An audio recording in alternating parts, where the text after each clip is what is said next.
Hello friends, welcome back to Jeeva speaks. நான் உங்கள் Sangeetha சேதுராமச்சந்திரன். Last வீடியோவில் ரிதன்யா பற்றியும் சுபான்ஷு சுக்லா ஸ்பேஸில் இருந்து ரிட்டர்ன் வந்ததை பற்றியும் நாலந்தா யூனிவர்சிட்டி பற்றியும் நம்ம பேசியிருந்தோம். இன்னைக்கு நம்ம இந்தியாவே இதை பற்றி தாங்க பேசிகிட்டு இருக்கு. நம்ம அண்டை மாநிலமான கர்நாடகாவில் தர்மஸ்தலா என்கிற ஒரு புனித ஸ்தலம், அந்த இடத்துல நடந்த அநியாயங்களை பற்றி தான் நம்ம இன்னைக்கு பேச போகிறோம். அதாவது தர்மஸ்தலா அப்படின்ற பேருக்கு பொருள் என்னன்னு பார்த்தீங்கன்னா, தர்மம் நடக்கின்ற ஒரு இடம். ஆனால் அந்த தர்மஸ்தலா அதர்மஸ்தலா ஆகிவிட்டதா அப்படின்றது தான் என்னுடைய கேள்வி. ஸோ அது வந்து ஒரு ஃபேமஸான சிவன் டெம்பிள்னு சொல்லியிருந்தேன். ஸோ அந்த டெம்பிளுக்கு வந்து சினி ஆக்டர்லேருந்து சினி ஆக்டர், ஆக்ட்ரஸ், சுற்றுலா பயணிகள், ஆர்டினரி பீப்புள்னு சொல்லிட்டு உலகம் முழுவதும் பல்வேறு நாடுகளிலிருந்து சுற்றுலா பயணிகள் வந்து போகிற ஒரு இடம் தான் தர்மஸ்தலா. ஸோ அந்த மாதிரி ஒரு இடத்துல இப்படி ஒரு இன்சிடெண்ட் நடந்திருக்கு அப்படின்றத கேள்விப்பட்டவனை ரொம்ப ஷாக்கிங்காக இருக்குது. அதே மாதிரி ஆல்ரெடி நான் லாஸ்ட் வீடியோலேயே சொல்லியிருந்தேன், பெண்களுக்கு பாதுகாப்பே இல்லையா அப்படின்ற மாதிரி. ஸோ அதை தொடர்ந்து இந்த மாதிரி ஒரு செயல்கள்லாம் நடந்துட்டுருக்கு அப்படின்னு நினைக்கிறப்ப என்ன சொல்வதென்றே தெரியவில்லை. ஸோ வந்து அதை பற்றி தான் நம்ம இன்றைக்கி பேச போகிறோம். அதாவது ஜூலை 11, 2025 அன்னைக்கு வக்கீல்கள் சூழ தர்மஸ்தலா அப்படின்ற பிளேஸ்க்கு, அந்த வட்டாரத்துக்கு உட்பட்ட ஒரு நீதிமன்றத்தில் வக்கீல்கள் சூழ ஒரு துப்புரவு பணியாளர், அதாவது தர்மஸ்தலா கோயிலில் வேலை பார்த்த துப்புரவு பணியாளர், அவரை வந்து நீதிமன்றத்தில் புகார் அளிக்க வந்திருக்காங்க வக்கீல்கள் சொல்ல. அவர் எப்படி வராரு அப்படின்னு பார்த்தீங்கன்னா, உடம்பு ஃபுல்லாக மறைக்கப்பட்ட ஒரு கருப்பு ஆடை அணிந்திருக்கிறார். கண்கள், 2 கண்களில் மட்டும் ஒரு சிறு ஓட்டை இருக்குது. ஸோ அந்த மாதிரி செக்யூர்டாக லாயர்ஸ் வந்து அந்த பர்சனை வந்து கொண்டு வராங்க. ரீசன் என்னன்னு பார்த்தீங்கன்னா, இதனால் இவர் உயிருக்கு அல்லது இவருடைய குடும்ப நபர்களின் உயிருக்கு ஆபத்து வந்து விடக்கூடாது அப்படின்றதுக்காக. ஸோ இந்த விஷயம் வந்து ஃபர்தராக வந்து என்ன ஸ்டெப்ஸ் எடுக்கிறாங்கன்றத பொறுத்து அதுக்கப்புறம் இவருடைய டீட்டெயில்ஸும் வெளியில் வரும் அப்படின்ற மாதிரி சொல்லியிருக்காங்க. ஸோ அவர் வந்து பல திடுக்கிடும் தகவல்களை வந்து தெரிவிச்சிருக்காரு. என்னன்னு பார்த்தீங்கன்னா, அவர் 1995லேருந்து 2014 வரைக்கும் தர்மஸ்தலா என்கிற இடத்தில் தூய்மை பணியாளராக வேலை பார்த்து இருக்கிறார். 2014க்கு அப்புறம் பல்வேறு இடங்களுக்கு மாற்றம் செய்கிறார். ஏன்னா வந்து அவருடைய உயிருக்கு அல்லது அவர் குடும்பத்தினர் உயிருக்கு ஆபத்து வந்து விடக்கூடாது அப்படின்ற மாதிரி. ஸோ இப்போ அவர் என்ன புகார் அளிச்சிருக்காரு அப்படின்னு பார்த்தீங்கன்னா, அவர் வந்து அரௌண்ட் அந்த வேலை பார்த்த சமயத்தில் அரௌண்ட் 1997 ஆர் 1998 இருந்து 2014 வரைக்கும் அவர் வேலை பார்த்த அந்த 2014 வரைக்கும் பல மாணவிகள், பல பெண்களுடைய உடல்களை எரிக்க சொல்லியும் புதைக்க சொல்லியும் அந்த தர்மஸ்தலா அந்த பிளேஸில் உள்ள உயர் அதிகாரிகளிடமிருந்து இவருக்கு வற்புறுத்தல் ஏற்பட்டிருக்கிறது. இந்த மாதிரி வந்து உடலை வந்து எரிக்கணும், புதைக்கணும், அதாவது செத்து போனவங்களோட உடலையும் எரிக்கணும், புதைக்கணுன்ற மாதிரி. ஸோ ஆரம்பத்தில் அவர் என்ன நினச்சிருக்காரு அப்படின்னு பார்த்தீங்கன்னா, இந்த மாதிரி வந்து நேத்ராவதி அப்படின்னு சொல்லிட்டு ஒரு ஆற்றங்கரை அந்த தர்மஸ்தலா பக்கத்தில் இருக்குது. ஸோ அதில் வந்து யாராச்சும் சூசைட் பண்ணி இறந்துருப்பாங்க. ஸோ அந்த மாதிரி ஒரு பிணங்களை தான் இவர் வந்து எரிக்க சொல்கிறாங்க, இந்த மாதிரி புதைக்க சொல்கிறாங்க அப்படின்ற மாதிரி ஸ்டார்டிங்கில் நினச்சிருக்கார். ஸோ ஆஃப்டர் ஃபியூ டேஸ் இந்த மாதிரி நியூஸில் வந்து நிறையா பேர் வந்து காணாமல் போகிறார்கள் அப்படின்ற மாதிரி வருது. ஸோ அந்த டைமில் வந்து இந்த மாதிரி நிறைய உடல்கள் வந்துகிட்டே இருக்குது. ஸோ அவருக்கு அப்போ ஒரு சந்தேகம் வருது. ஸோ இந்த மாதிரி அவங்ககிட்ட போய் சொல்கிறாங்க, இந்த மாதிரி இந்த வேலை செய்ய சொல்லி என்னை வந்து வற்புறுத்தாதீங்க, எனக்கு இது பிடிக்கலை அப்படின்ற மாதிரி. ஸோ அவருக்கு மிரட்டல் வந்திருக்கு, இந்த மாதிரி வந்து இதை நீ பண்ணுற இல்லாட்டி உயிருக்கு ஆபத்து வந்துடும் அப்படின்ற மாதிரி. ஸோ அவர் உயிருக்கு பயந்து விருப்பம் இல்லாமல் இதை வந்து செஞ்சுட்டு இருந்திருக்காரு. ஸோ இதை பிடிக்காம தான் வந்து அவரை வந்து யாருக்குமே தெரியாமல் வேறு இடம் பெயர்ந்து போயிருக்காங்க. ஸோ அதாவது இதை ஏன் வெளியில் இப்போ சொல்கிறதுக்கு காரணம் பார்த்தீங்கன்னா, அவருடைய உறவினரில் ஒரு பொண்ணே இந்த மாதிரி பாலியல் துன்புறுத்தல் வந்து ஏற்பட்டிருக்கு. ஸோ அந்த இன்சிடென்ட்க்கு அப்புறம் ஸோ இதை வந்து இன்னமும் வெளியே சொல்லாமல் இருந்தால் என்னுடைய மனசாட்சியை என்னை கொன்றும், எனக்கு குற்ற உணர்ச்சி என்னை கொன்றும் அப்படின்ற மாதிரி இதுக்கு மேலே வந்து நான் சொல்லாமல் இருக்க முடியாதுன்ற மாதிரி சொல்லி அவர் இப்போ வந்து அதை சொல்கிறாருன்ற மாதிரி சொல்லியிருக்காரு. ஸோ வந்து இப்போ இன்வெஸ்டிகேஷன் வந்து ஸ்டார்ட் ஆகிடுச்சு. ஸோ இப்போ அவர் வந்து அவர் புதைச்ச இடத்துல போய் அதை தோண்டி இந்த மாதிரி வந்து எச்சங்கள் இருக்கா அப்படின்னு சொல்லிட்டு பார்த்து அதையும் வந்து ஃபோட்டோ எடுத்திருக்காங்க. ஃபோட்டோ எடுத்து அதையும் வந்து சப்மிட் பண்ணியிருக்காங்க. ஸோ அவர் வந்து சொன்ன ஒரு விஷயம் பார்த்தீங்கன்னா 2010 வந்து 2 இன்சிடெண்ட் என்னால் மறக்க முடியாது.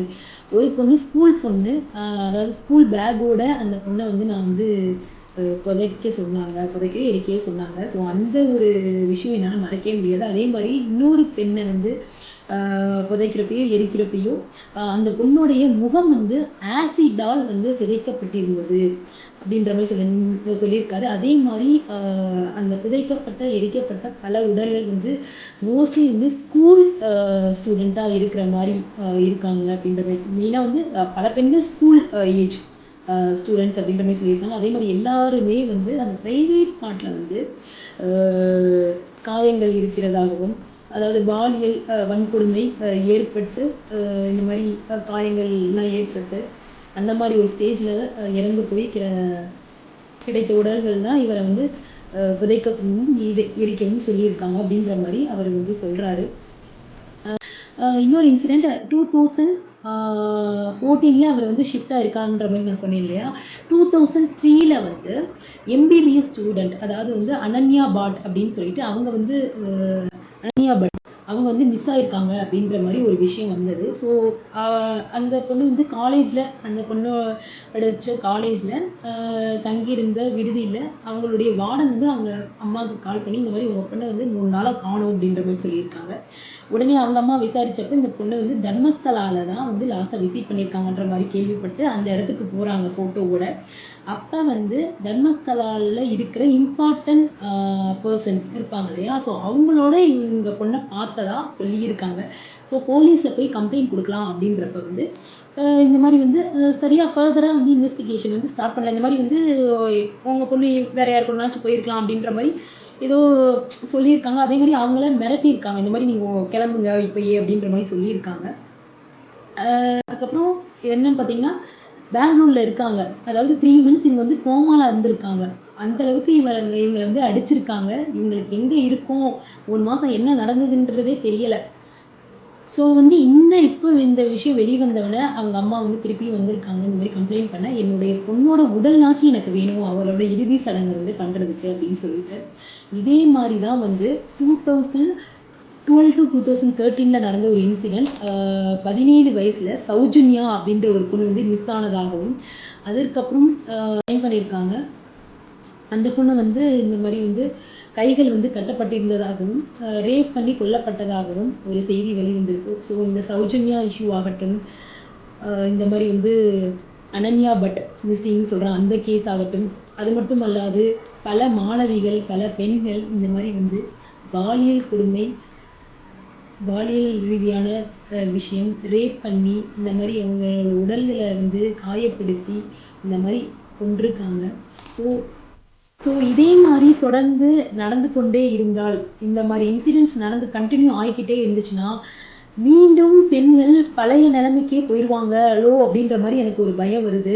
ஏன்னா வந்து பெண்கள் இந்த 21ஆம் நூற்றாண்டில் சாதிக்காத விஷயமே இல்லை. எல்லா துறையிலையும் அவங்களோட ஈடுபாடு இருக்குது. அதாவது ஆராய்ச்சி துறையிலேருந்து மருத்துவத்துறையிலேருந்து எல்லா துறையிலுமே வந்து பெண்கள் சாதிச்சிட்ருக்காங்க. ஸோ அந்த மாதிரி நடந்துட்டு இருக்கப்ப பெண்களுக்கு ஒரு பாதுகாப்பே இல்லையா அப்படின்னு சொல்லிட்டு நான் போன வீடியோலேயே கேட்டிருந்தேன். ஸோ இப்போ பாதுகாப்பே இல்லை அப்படின்ற மாதிரி நிறையா விஷயங்கள் நடந்துக்கிட்டே இருக்கு. ஸோ ரிதன்யா விஷயமாகட்டும், பூனேயில் டெலிவரி பாய் வீட்டுக்கே வந்து இந்த மாதிரி ஒரு பெண்ணை வந்து கற்பழிச்சிட்டு போயிருக்கான். ஸோ அந்த விஷயமாகட்டும், இப்போ தர்மஸ்தலாவில் நூற்றுக்கணக்கான பேர்கள் 2014 வரைக்கும் ஏகப்பட்ட பெண்கள் வந்து இந்த மாதிரி வந்து கொல்லப்பட்டிருக்காங்க. அப்படின்னா இத்தனை வருஷமாக ஏன் இது வந்து வெளியில் வரல? அந்த அளவுக்கு வந்து எது வந்து அமைதியாக இருக்கிறதுக்கான காரணம் என்ன?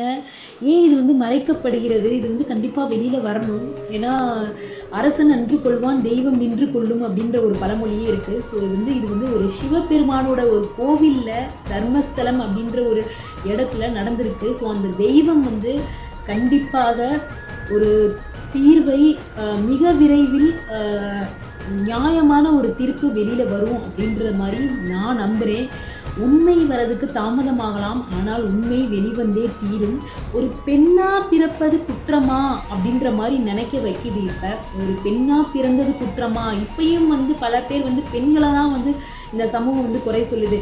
இந்த பெண் ஏன் இந்த டயத்தில் வந்து வெளியில் போனா, ஏன் இவை வந்து இந்த மாதிரி ட்ரெஸ் பண்ணுறா அப்படின்ற மாதிரி பெண்களை தான் வந்து குறை சொல்கிறாங்க. அதாவது வந்து இப்போ மனநல மருத்துவர்கள் அவர்களே வந்து என்ன சொல்கிறாங்க அப்படின்னா, பெண்ணுடைய உடையின் காரணத்தினாலோ, பெண் வந்து இந்த மாதிரி இந்த டயத்தில் மிட் நைட்டில் போகிறதுனாலையோ இந்த குற்றங்கள் வந்து நடப்பதற்கு காரணம் அதுவல்ல, குற்றவாளிகளே காரணம். அவர்களுடைய எண்ணங்களும் அவர்களுடைய செயல்களுமே இந்த மாதிரி ஒரு இன்சிடெண்ட்டுக்கு காரணம்னு சொல்லிட்டு சைக்காலஜிஸ்ட் அவங்களே வந்து சொல்லியிருக்காங்க.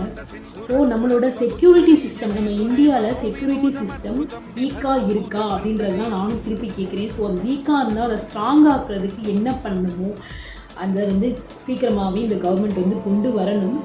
ஏன்னா இதே மாதிரி வந்து கண்டினியூ ஆகிக்கிட்டே இருந்துச்சுன்னா, முன்னாடி தான் வந்து பெண்கள் வந்து அடுப்படியே கெதி அப்படின்னு சொல்லிட்டு வீட்டுக்குள்ளேயே வந்து முடங்கி கிடந்தாங்க. ஸோ இப்போ தான் வந்து நாங்கள் வெளியில் வந்திருக்கோம். ஸோ மீண்டும் எங்களை அந்த பழைய நிலைமைக்கு கொண்டு போக விடாதீங்க. ஸோ வந்து இந்த வீடியோ உங்களுக்கு பிடிச்சிருந்துச்சுன்னா, இந்த வீடியோ உங்களுக்கு ஒரு தாக்கத்தை ஏற்படுத்தி இருந்துச்சுன்னா, தயவு செய்து இந்த வீடியோவை வந்து ஷேர் பண்ணுங்கள். அதே மாதிரி இந்த சேனலை வந்து சப்ஸ்கிரைப் பண்ணுங்கள். நான் இதை பற்றி ஏன் பேசுகிறேன் அப்படின்னா, அமைதியாக இருக்கிறது இன்னும் மிகப்பெரிய குற்றம். ஸோ அதனால தான் வந்து என் சேனல் நேம் வந்து ஜீவா ஸ்பீக்ஸ் அப்படின்னு சொல்லிட்டு வச்சேன். உண்மைக்கான குரல், நீதியின் குரல், இந்த குரல் உங்களுக்காக அப்படின்னு சொல்லிட்டு நான் ஆல்ரெடி சொல்லியிருந்தேன். ஸோ இதே மாதிரி இன்னொரு உண்மையான சம்பவத்தோட நம்ம இன்னொரு நாள் பார்க்கலாம். அதுக்கு முன்னாடி இந்த தர்மஸ்தலா இன்சிடெண்ட்டை பற்றி நீங்கள் என்ன நினைக்கிறீங்க?